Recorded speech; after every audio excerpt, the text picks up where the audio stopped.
مسلم league نون نے تحریک لبیک پر پابندی عائد کرنے کی مخالفت کر دی۔ تفصیلات کے مطابق حکومت کی جانب سے تحریک لبیک پر پابندی عائد کرنے کا اعلان کیے جانے پر مسلم لیگ نون کی جانب سے رد عمل دیا گیا ہے۔ نجی ٹی وی چینل کے پروگرام سے گفتگو کرتے ہوئے رہنما نون لیگ عطا اللہ تارڑ نے کہا کہ تحریک لبیک پر پابندی عائد کرنے کا فیصلہ درست نہیں ہے، اس معاملے کا کوئی اور دوسرا حل نکالا جائے۔ یہ حکومت کی نااہلی ہے کہ مذہبی جماعت کے سربراہ کی گرفتاری کے وقت ملک بھر میں سیکورٹی کے مناسب اقدامات نہیں کیے گئے۔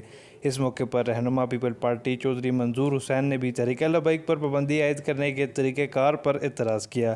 انہوں نے کہا کہ حکومت کو یہ ثابت کرنا ہوگا کہ یہ جماعت دہشت گردی میں ملوث ہے۔ واضح رہے کہ بدھ کے روز وفاقی وزیر داخلہ شیخ رشید نے پریس کانفرنس کے دوران تحریک لبیک پاکستان پر پابندی عائد کرنے کا اعلان کیا۔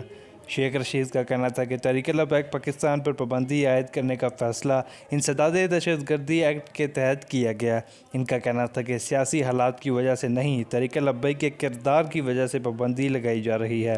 یہ فیصلہ اینٹی ٹیررزم ایکٹ 1997 11B کے تحت کیا گیا۔ انہوں نے کہا کہ مظاہرین نے ایمبولینس کو روکا، راستے بند کیے، 2 پولیس اہلکار شہید ہوئے، 340 زخمی ہوئے۔ اسلام آباد میں پولیس سے رائفل چھین کر فائرنگ کی گئی۔ مظاہرین نے پولیس اہلکاروں کو اغوا کر کے بھی مطالبات منوانے کی کوشش کی۔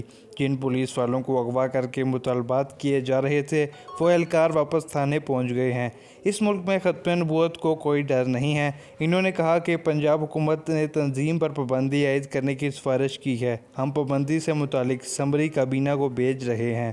شیخ رشید نے کہا کہ ختم نبوت کے قانون میں کوئی ترمیم نہیں کی گئی، اب قرارداد وہی آئے گی جس سے دنیا میں پیغام عشق کے رسول جائے۔ انہوں نے کہا کہ یہ سوشل میڈیا پر بتا کر آتے تھے کہ کون سی سڑکیں بند کرنی ہیں۔ سوشل میڈیا کے ذریعے سڑکوں پر بدامنی پھیلانے والوں کا قانون پیچھا کرے گا۔ تاہم اب GT روڈ اور موٹر وے بحال ہیں۔